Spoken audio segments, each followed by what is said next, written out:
We can learn to love our farms and even our workshops, but it is pretty hard to learn to love bank accounts or stock certificates. And if we ever do learn to love them, then perhaps we should tremble at the thought of the coming judgment of God when we recall that St. Paul said that the love of money is the root of all evil. In a capitalist economy and society, property generally has no particular relation to any person. Some of you might remember the Supreme Court decision of a few years ago in Connecticut allowing a local government to exercise eminent domain over a traditional neighborhood to allow luxury housing to be built because it would bring in more tax revenue for the city. As long as the residents received money value equivalent to their homes, it made no difference that a neighborhood and a way of life were being destroyed. Because for capitalism, there's an equivalence. Money, home. Well, the home is worth so much money, here's the money, you should be happy. Take it and go. A capitalist society is incapable of seeing property as having anything other than market value. Because for capitalism, value is equivalent to money value. But distributists know that each piece of property is unique, just as each person is unique, and that only when property is widespread and well distributed can this intimate relation with what is one's own develop. Although material things are subordinate to the ultimate purposes of human life, they still have their appropriate and unique place and value. Hilaire Belloc held that in a distributed society, people would be more attached to their property, more opposed to excessive taxation or confiscation in the alleged name of the public good.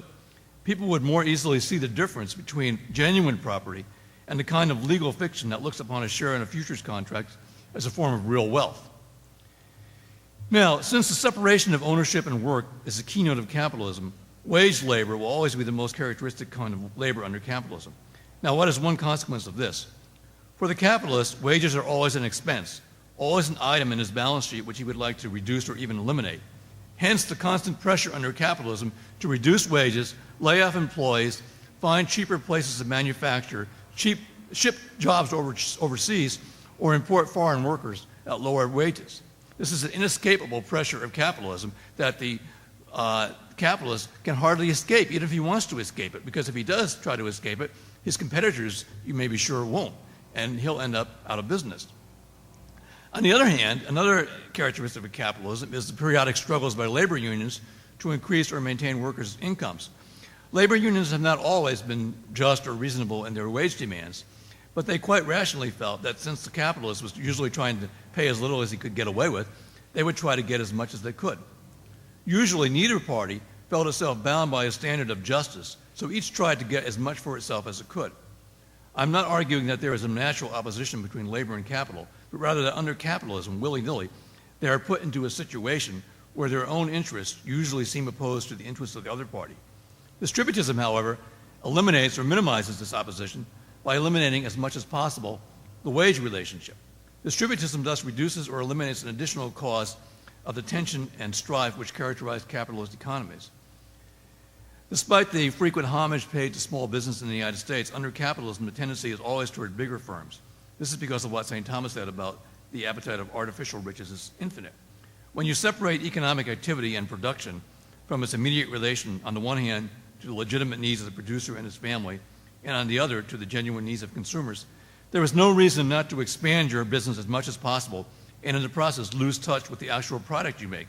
And with advertising, even the natural need of consumers for material goods is stimulated and increased not according to what is needed, but according to what can be convinced.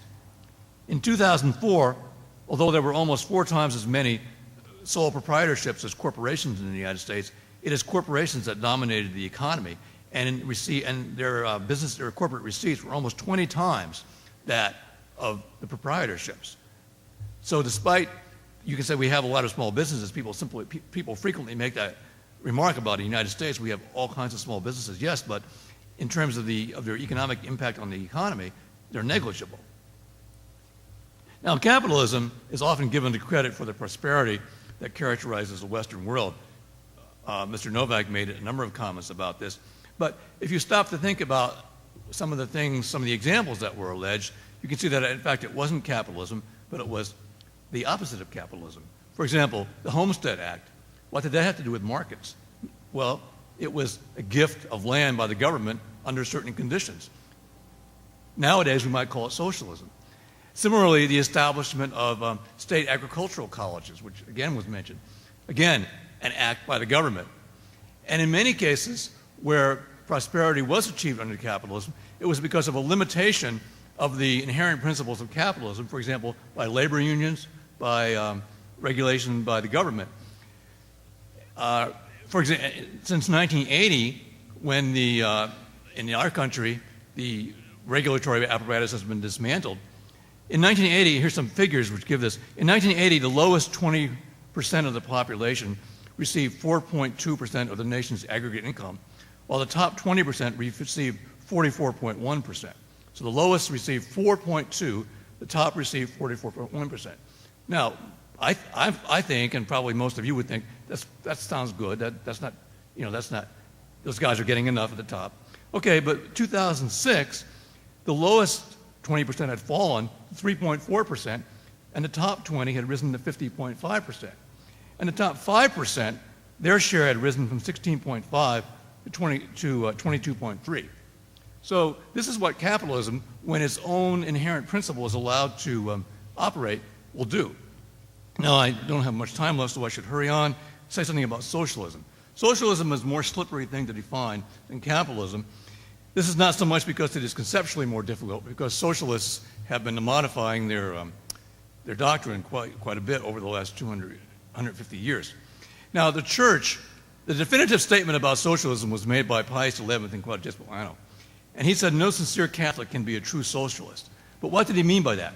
He didn't mean necessarily, in fact, he specifically said, this is not necessarily because there's anything wrong with some of the socialist economic proposals. Many of them, he said, are consonant with Catholic social teaching. This is because socialism always carries a materialistic bias, and you can see that in some of the European socialist governments now, like especially in Spain.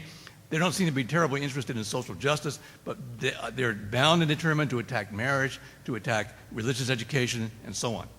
So this is why socialism is wrong, not necessarily because always and everywhere socialists never have any good economic ideas, but because socialism as a movement, as a doctrine, always has been materialistic.